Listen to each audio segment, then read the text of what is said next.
Music. పాదము చింత శిరమును వంచిన సుఖములను సగే మేరియమ్మ సాగర తీరం ఆలయమందున తెలిసిన మేరీ మాతవమ్మ దేవదూతగా భువికి తెంచిన యేసునాథుని తల్లివమ్మ మాకై ప్రార్థన చేయవమ్మ మాకై ప్రార్థన చేయవమ్మ.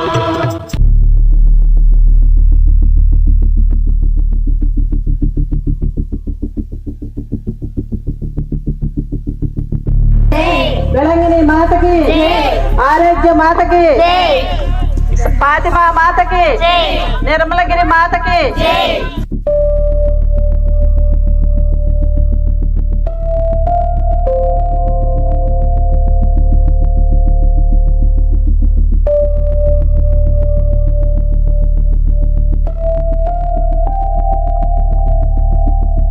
దేవుని వాక్యం తెలిసిన ఎవరికైనా సరే రోమన్ క్యాథలిక్కులు చేసేది వాక్యానుసారం కాదని అర్థమవుతుంది. ఇవన్నీ వాళ్ళు భారతదేశ సాంప్రదాయంలో నుండి తీసుకుని వాళ్ళ విగ్రహాల ప్లేస్ లో అపోస్తులు ఎక్కడా ప్రకటించని పూజించని స్వరూపాలు పెట్టుకొని గౌరవిస్తున్నాం అంటారు. భారతదేశంలో చూడండి, ఇవే ఆచారాలు చూస్తాం. హిందువులు మాల వేస్తారు, వీళ్ళు మాల వేస్తారు, అక్కడ కొబ్బరికాయలు కొడతారు, వీళ్ళు కూడా స్వరూపాలకు కొబ్బరికాయలు కొడతారు. హిందువులు చేసేవన్నీ ఆర్స్యం వాళ్ళు చేస్తారు. ఇక్కడ కనపడే ఒకే ఒక్క తేడా బైబుల్. అక్కడ బైబుల్ ఉండదు, ఇక్కడ బైబుల్ ఉండిద్ది, అంతే. ఆర్స్యం వాళ్ళు చేసేది విగ్రహారాధన అని తెలిసిన మనకు మరొక విషయం కూడా తెలియాలి.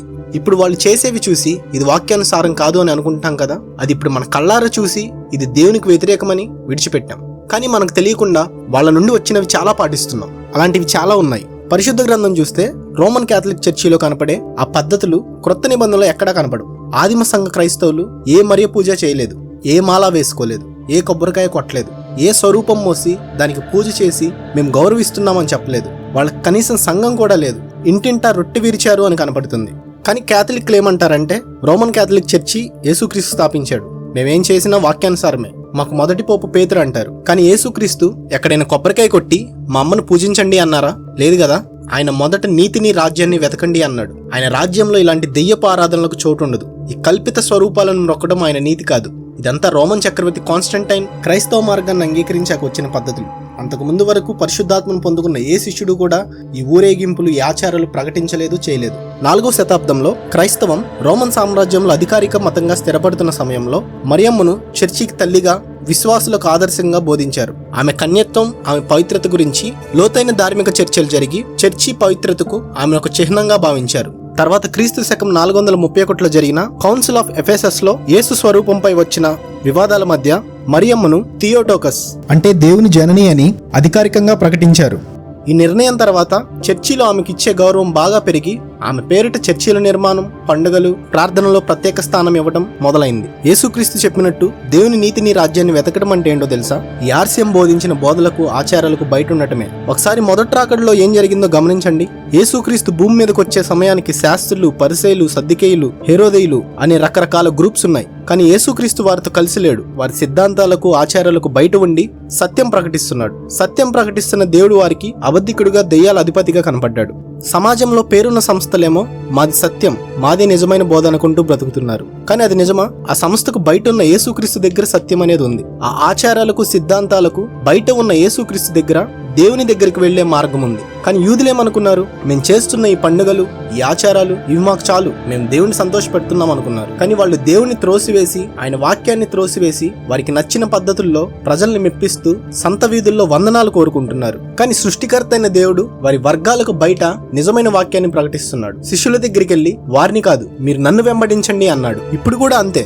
నిన్న, నేడు, రేపు నిరంతరం ఏకరీతిగా ఉన్న దేవుడు మళ్ళీ అదే చెప్తున్నాడు. మీరు వాక్యాన్ని వెంబడించండి, వాక్యంలో ఉన్న సత్యాన్ని వెంబడించండి, అసత్యాన్ని విడిచిపెట్టండి. మన కాలంలో రోమన్ క్యాథలిక్ చర్చి చేసే ఆచారాలు, పద్ధతులు చూసి అవి విగ్రహారాధన, అవి చేయకూడదని మనం గ్రహిస్తున్నాం. అయితే మనకు తెలియాల్సిన మరొక విషయం ఉంది. ఇప్పుడు క్రైస్తవులు చేస్తున్న ప్రతి ఆచారం రోమన్ క్యాథలిక్ వారు తెచ్చింది, అది బైబిల్లో నుండి వచ్చింది కాదు. రోమన్ చక్రవర్తులు వారి క్రైస్తవ మార్గాన్ని అంగీకరించి వారి అన్ని సాంప్రదాయాలను క్రైస్తవులకు అలవాటు చేశారు. ఇప్పుడు దీక్షలాగా చేస్తున్న ఈ లెంట్, ఆ బూడిద పూసుకోవడం యేసుక్రీస్తు అపోస్తుల ద్వారా ఇచ్చిన సువార్త కాదు. యేసుక్రీస్తు ఏ బూడిద పూసుకోలేదు, ఏ డ్రెస్ కోడ్ వేసుకోలేదు. ఆయనను పరిశుద్ధాత్మ అరణ్యంలోనికి తీసుకువెళ్లాడు అని రాయబడి ఉంది. కానీ ఇప్పుడు లోకాన్ని లెంట్ పేరుతో దీక్షలోకి తీసుకువెళ్తున్నారు. ఇది దేవుని ఆత్మ కాదు, అలా పాటించమని చెప్పేది బబులోన్ ఆత్మ. ప్రాచీన బబులోన్ నాగరికతలో తమ్మూజు అనే దేవత గురించి, ఆ దేవత యొక్క మరణం గురించి 40 రోజులు ఉపవాసం ఉండి రోధించేవారు. దీని గురించి బైబిల్లో హెచ్కేలు గ్రంథంలో కనపడుతుంది. రోమన్ చక్రవర్తి కాన్స్టంటైన్ కాలంలో అన్య మతస్థులను క్రైస్తవంలోకి సులభంగా ఆకర్షించడానికి ఆ పాత తమ్మూజు రోదన ఆచారాన్నే లెంట్ అనే పేరుతో క్రైస్తవ పద్ధతిగా మార్చారు. ఇప్పుడు క్రైస్తవ ప్రపంచం పాటించే ఈ లెంట్కి అపోస్తలులు ప్రకటించిన సువార్తకు ఏ సంబంధం లేదు. ఈ ఆర్సిఎం బోధలన్నీ బబులోన్ ఆత్మతో నింపబడ్డ పద్ధతులు, బోధలు. అందుకే దేవుడు ఈ రోమన్ క్యాథలిక్ చర్చిని మహాబబులోను అని రాయించాడు. ప్రకటన గ్రంథం 17వ అధ్యాయం 4వ వచనం. ఆ స్త్రీ ధూమ్ర రక్త వర్ణము గల వస్త్రములు ధరించుకొని బంగారంతోనూ రత్నములతోనూ ముత్యములతోనూ అలంకరింపబడినదై ఏహమైన కార్యములతో తాను చేయుచున్న వ్యభిచార సంబంధమైన అపవిత్ర కార్యములతోనూ నిండిన యొక్క సువర్ణ పాత్రను తన చేత పట్టుకుని ఉండెను. దాని నొసట దాని పేరు ఇలాగ రాయబడి ఉండెను: మర్మము, వేశ్యలకును భూమిలోని ఏహమైన వాటికి తల్లి అయిన మహాబబులోను. ఒకప్పుడు పాత నిబంధనలోని బబులోని ప్రజలు ఏం చేశారో ఇప్పుడు రోమన్ క్యాథలిక్ చర్చ్ అదే చేస్తుంది. అక్కడ సెమీరామిస్ ఆమె కొడుకు తమ్మూజుని తల్లి బిడ్డగా ఆరాధించే సాంప్రదాయం ఉండేది. క్యాథలిక్ వారు మరియా, బాలయేసు ఆరాధన చేస్తారు. మేము గౌరవిస్తున్నాం, పూజించట్లేదు అంటారు. కానీ వాళ్ళు ఏం చేస్తున్నారో మనం చూస్తే అర్థమవుతుంది. బబులోన్లో దేవతలను విగ్రహాల రూపంలో తయారు చేసి ఆలయాల్లో ఉంచేవారు. ఇప్పుడు క్యాథలిక్ చర్చిలో మరియా, యేసు అలాగే పరిశుద్ధుల యొక్క స్వరూపాలు అంటూ ఉంచుతారు. ఇవి విగ్రహాలు కాదు, స్మరణకు భక్తిని పెంచడానికి ఉపయోగించే చిహ్నాలు మాత్రమే అంటారు. బబులోన్లో తల్లి దేవతకు అత్యంత ప్రాముఖ్యత ఉండేది. క్యాథలిక్ సాంప్రదాయంలో దేవుని తల్లి అని మరియకు ఎక్కువ ప్రాధాన్యత ఇస్తారు. బబులోన్లో 3 దేవతలను ఆరాధించే క్రమం ఉండేది. క్యాథలిక్ వాళ్ళు పరిశుద్ధ గ్రంథంలో ఉన్న ఒక్క దేవుణ్ణి 3 వ్యక్తులుగా భావించి ఆరాధించే క్రమం నేర్పారు. దేవుడంటే త్రిత్వం అనే అన్ని దేవతల సాంప్రదాయాన్ని క్రైస్తవులకు నేర్పారు. ప్రకటన గ్రంథంలో కనపడే మహాబబులోన్ ఏదో కాదు, ఈ ఆర్సిఎం చర్చి. కానీ వీళ్ళు అది ఒప్పుకోరు. అది ఇజ్రాయెల్ గురించి అంటారు. పాత నిబంధనలో దేవుడు జెరూసలేంను సియోను కుమారి అని పిలుస్తాడు కాబట్టి ఈ వచనంలో ఉన్న స్త్రీ జెరూసలేం అంటారు. కానీ కొత్త నిబంధనలో స్త్రీ అనగా సంఘానికి సూచన. అపోస్తులుడైన యోహాను గారు సంఘం ఎలా బబులోన్ ఆచారాలతో నింపబడి లోకాన్ని మోసం చేస్తుందో చెప్తున్నారు. ఆర్సిఎం ద్వారా లోకంలోకి వచ్చిన పండుగలు, ఆచారాలు దేవుని దృష్టికి ఏహ్యమైనవిగా ఉన్నాయి. వీళ్ళు చేసేవన్నీ అన్య ఆచారాలు, విగ్రహ సంబంధమైన పనులు. వారి హెడ్ క్వార్టర్స్ కూడా చూడండి ఎలా ఉంటుందో, ఒక పాములాగా. ఇప్పుడు అపవాది క్యాథలిక్ చర్చి ద్వారా ప్రపంచాన్ని మోసం చేస్తున్నాడు. కానీ లోకానికి ఇది కనపడట్లేదు, అది సత్యంలాగే కనపడుతుంది. ఎన్ని ఆధారాలు చూపించి మాట్లాడినా గానీ వీళ్ళు నమ్మరు. మాది యేసుక్రీస్తు స్థాపించిన సంఘం, పేతురు మా మొదటి పోపు అంటారు. వీళ్ళు పేరుకి అలా అంటారు కానీ యేసుక్రీస్తుని వెంబడించరు. పౌలు గీయించుకున్న గుండెనే వెంబడిస్తారు. వీళ్ళకి పౌలు గుండు కొట్టుకున్న ఆచారం కావాలి, దేవుని వాక్యం అవసరం లేదు. ఇక్కడ నేను పౌలు కంటే గొప్పవాడి గురించి మాట్లాడుతున్నాను. యేసుక్రీస్తు గురించి, ఆయన ఇచ్చిన వాక్యం గురించి మాట్లాడుతున్నాను. రోమన్ క్యాథలిక్ చర్చి నిజంగా యేసుక్రీస్తు స్థాపించిన సంఘం అయితే, పేతురు మీ మొదటి పోపు గారు అయితే ఎందుకని యేసుక్రీస్తు చెప్పిన ఆజ్ఞను పాటించరు? పేతురులో నుండి దేవుడు మాట్లాడిన వాక్యాన్ని ఎందుకు మార్చేశారు? మత్తయి సువార్త 28వ అధ్యాయంలో యేసుక్రీస్తు తండ్రి యొక్కయు కుమారుని యొక్కయు పరిశుద్ధాత్మ యొక్క నామంలోనికి బాప్తిస్మ ఇవ్వమని చెప్పారు. వీళ్ళు దాన్ని మార్చేసి అవి 3 నామాలను ప్రకటిస్తూ బాప్తిస్మ ఇవ్వాలని బోధించడం నేర్పించారు. చరిత్రను గమనిస్తే 4వ శతాబ్దం వరకు 3 నామాల్లో బాప్తిస్మ ఇవ్వలేదు. రోమన్లు క్యాథలిక్లు అయ్యాక యేసుక్రీస్తు చెప్పిన ఆజ్ఞను తప్పుగా అన్వయించి ఒక్క నామంలో ఇవ్వాల్సిన బాప్తిస్మాన్ని 3 నామాల్లోకి మార్చారు. చరిత్రే చెప్తుంది, the baptismal formula was changed from the name of the Jesus Christ to the words Father, Son and Holy Spirit by the Catholic Church in the 2nd century. The early church always baptized in the name of the Lord Jesus Christ until development of the Trinity doctrine in the 2nd century. చరిత్రను గమనిస్తే ఎవరు కూడా 3 నామాల్లో బాప్తిస్మ ఇచ్చినట్టు తీసుకున్నట్టు బైబిల్లో కనపడదు. Catholic సామ్రాజ్యం వచ్చిన తర్వాతే బాప్తిస్మాన్ని 3 నామాల్లో ఇవ్వడం మొదలు పెట్టారు. మీరు గమనిస్తే పేతురు గారు అపోస్తుల కార్యాల్లో 2వ అధ్యాయం 38వ వచనంలో యేసుక్రీస్తు నామంలో బాప్తిస్మ ఇచ్చినట్టు కనపడుతుంది. యేసుక్రీస్తు ఏ నామంలో అయితే ఇవ్వమని చెప్పారో అపోస్తులు అదే నామంలో ఇచ్చారు. తండ్రికి, కుమారునికి, పరిశుద్ధాత్మకు ఉన్న నామమే యేసుక్రీస్తు. అందుకే శిష్యులు యేసుక్రీస్తు నామంలో బాప్తిస్మ ఇచ్చారు.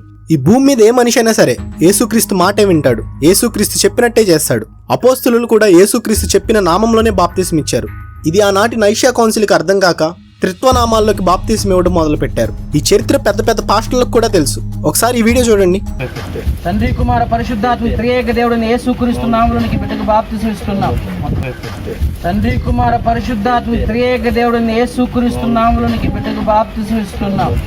చివర్లో యేసుక్రీస్తు అని పలకకుండా ఎవరు, ఎందుకంటే రక్షణకు అదే పరిపూర్ణమైన నామం. బైబుల్ యేసుక్రీస్తు నామమే తండ్రి యొక్క, కుమారుని యొక్క, పరిశుద్ధాత్మ యొక్క నామం అని చెప్తుంది. యోహాను సువార్త 17వ అధ్యాయం 11వ వచనం, మనము ఏకమై ఉన్నలాగున వారును ఏకమై ఉండునట్లు నీవు నాకు అనుగ్రహించిన నీ నామమందు వారిని కాపాడుము. నేను వారి యొద్ద ఉండగా నీవు నాకు అనుగ్రహించిన వారిని నీ నామమందు కాపాడి తిని. 26వ వచనం, నేను వారి యందు ఉండునట్లు వారికి నీ నామమును తెలియజేసి తిని. యోహాను రాసిన మొదటి పత్రిక 2వ అధ్యాయం 1వ వచనం, చిన్నపిల్లలారా మీరు పాపం చేయకుండుటకై ఈ సంగతులు మీకు రాయిచున్నాను. ఎవడైనా పాపం చేసిన ఎడ్ల నీతిమంతుడైన యేసుక్రీస్తు అని ఉత్తరవాది తండ్రి యొద్ద అనుకున్నాడు. ఉత్తరవాది అంటే ఫుట్ నోట్స్ లో ఆదరణకర్త అని కనపడుతుంది. అంటే యేసుక్రీస్తు నామమే తండ్రిది, కుమారుడిది, పరిశుద్ధాత్మది.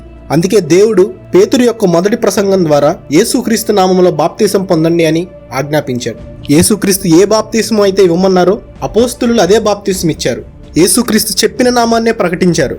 అందుకే యేసుక్రీస్తు నామంలోనే బాప్తీసం ఇవ్వాలి, బాప్తీసం పొందాలి. ఈ ప్రపంచానికి సత్యమేంటో తెలుసు, కానీ ప్రకటించడానికి మనసు రాదు. ఫేమ్ పోతుందని భయం, పలానా సిద్ధాంతం వాళ్ళు అనే ముద్ర వేస్తారనే భయం. యేసుక్రీస్తు నామమే తండ్రి యొక్క, కుమారుని యొక్క, పరిశుద్ధాత్మ యొక్క నామం. ఈ నామంలో తప్ప మరే నామంలో రక్షణ లేదు. ఆ రక్షణను పొందడానికే దేవుడు రోమన్ క్యాథలిక్ చర్చి నేర్పిన ఆచారాల నుండి, పండుగల నుండి, సిద్ధాంతాల నుండి బయటికి రమ్మని పిలుస్తున్నాడు. ప్రకటన గ్రంథం 18వ అధ్యాయం 4వ వచనం. మరియు ఇంకొక స్వరం పరలోకం నుండి ఇలాగ చెప్పగా వింటిని, నా ప్రజలారా, మీరు దాని పాపంలో పాలివారు కాకుండానట్లు, దాని తెగుళ్లలో ఏది మీకు ప్రాప్తింపకుండానట్లు దాన్ని విడిచిరండి. ఇదేది అబద్ధం కాదు. మనుషులు చూపిస్తున్న భక్తి శ్రద్ధలకు దేవుడు చూపిస్తున్న అసలైన నిజం. ఈ అంత్య దినాల్లో దేవుడు బయటకు తీసుకువస్తున్న సత్యం. ఈ లోకానికి రాబోతున్న తీర్పును తప్పించుకోవాలంటే మనుషులు నేర్పిన ఆచారాలు, సిద్ధాంతాలు విడిచిపెట్టి యేసుక్రీస్తు దగ్గరికి రావాలి. అపోస్తుల బోధ దగ్గరికి రావాలి. యేసుక్రీస్తు చాలా క్లియర్ గా చెప్పారు. లూకాసు వార్త 10వ అధ్యాయం 16వ వచనం. మీ మాట వినువాడు నా మాట వినును, మిమ్ము నిరాకరించువాడు నన్ను నిరాకరించును, నన్ను నిరాకరించువాడు నన్ను పంపిన వారిని నిరాకరించును. నేను అపోస్తులు బోధించిన సువార్తను, వారి మాటను ఎవరైతే త్రోసివేస్తారో వాళ్ళు అపోస్తులను కాదు, యేసుక్రీస్తుని నిరాకరిస్తున్నారు. మనది గొప్ప చర్చి అవ్వచ్చు, మన పాస్టర్ చాలా గొప్పవాడవచ్చు, చాలా పాపులారిటీ ఉన్న సంఘానికి వెళ్ళొచ్చు, పెద్ద పెద్ద సేవకులతో పరిచయాలు ఉండొచ్చు, కానీ తీర్పు రోజున ఇవేమీ లెక్కలోకి రావు. అపోస్తుల కార్యాలు 2వ అధ్యాయం 38లో మీరున్నారా లేదా, పరిశుద్ధాత్మ ప్రకటించిన బోధతో మీకు సంబంధం ఉందా లేదా అనేది లెక్కలోకి వస్తుంది. ఆ రోజున చాలా మంది యేసుక్రీస్తుతో ఇలా అంటారు. మత్తయి సువార్త 7వ అధ్యాయం 22వ వచనం. ఆ దినమందు అనేకులు నన్ను చూచి, ప్రభువా ప్రభువా, మేము నీ నామమును ప్రవచింపలేదా, నీ నామమును దెయ్యములను వెళ్ళగొట్టలేదా, నీ నామమును అనేకమైన అద్భుతములు చేయలేదా అని చెప్పుదురు. అప్పుడు నేను మిమ్మల్ని ఎన్నడూ ఎరగను, అక్రమం చేయువారులారా, నా యొద్ద నుండి పొండని వారితో చెప్పుదును. అక్రమం అంటే ఏంటో తెలుసా? దేవుడిచ్చిన వాక్యానికి, దేవుడిచ్చిన బోధకు మనుషులు కల్పించిన పద్ధతులు, సిద్ధాంతాలు, ఆచారాలు కలిపి సువార్తగా బోధించడమే అక్రమం చేయడం. అందుకే యేసుక్రీస్తు ప్రభువా ప్రభువా అని నన్ను పిలుచు ప్రతి వాడును పరలోక రాజ్యంలో ప్రవేశింపడు గాని పరలోకమందున్న నా తండ్రి చిత్తం ప్రకారం చేయువాడే ప్రవేశించును. ఆ తండ్రి చిత్తం ఏదో కాదు, దేవుడు అపోస్తుల్లో నుండి మాట్లాడిన మాట. మత్తయి సువార్త 10వ అధ్యాయం 20వ వచనం. మీ తండ్రి ఆత్మ మీలో ఉండి మాట్లాడుచున్నాడే గాని మాట్లాడువారు మీరు కారు. బైబిల్లో రాయబడ్డ మాటలు మనుషులవి కాదు. వాళ్ళు వేసిన పునాది, వాళ్ళు ప్రకటించిన బాప్తిజం, వాళ్ళు నియమించిన క్రమం అన్నీ కూడా దేవుడిచ్చినవి. వారి మాటలకు ఒకటి కలపకూడదు, ఒకటి తీసివేయకూడదు. కానీ ఈరోజు క్రైస్తవ ప్రపంచానికి అపోస్తుల నుండి రాని ఎన్నో సిద్ధాంతాలు, ఆచారాలు, పండుగలు దేవుని సువార్తగా ప్రకటించబడుతున్నాయి. వాళ్ళు దేవుడిచ్చిన క్రమాన్ని విడిచి అక్రమం చేసేవారిగా మారుస్తున్నాయి. వాటిని విడిచి దేవుడు తిరిగి వాక్యం దగ్గరికి రమ్మంటున్నాడు. ఆయన ఆత్మ ద్వారా మాట్లాడిన అపోస్తుల బోధ దగ్గరికి రమ్మంటున్నాడు. ఆయన ఎవరో బయట ప్రజల్ని పిలవడం లేదు, ఆయన యొక్క సొంత ప్రజల్నే వాటిని విడిచి వాక్యం దగ్గరికి రమ్మంటున్నాడు. ఎందుకో తెలుసా? తండ్రి చిత్తం చేయటానికి. ఆ తండ్రి చిత్తం ఏదో కాదు, అపోస్తుల బోధ, దేవుని వాక్యం, పరిశుద్ధ గ్రంథంలో రాయబడిన సువార్త మాత్రమే. ఆ తండ్రి చిత్తం ఏంటో దేవుని వాక్యం తెలియజేస్తుంది.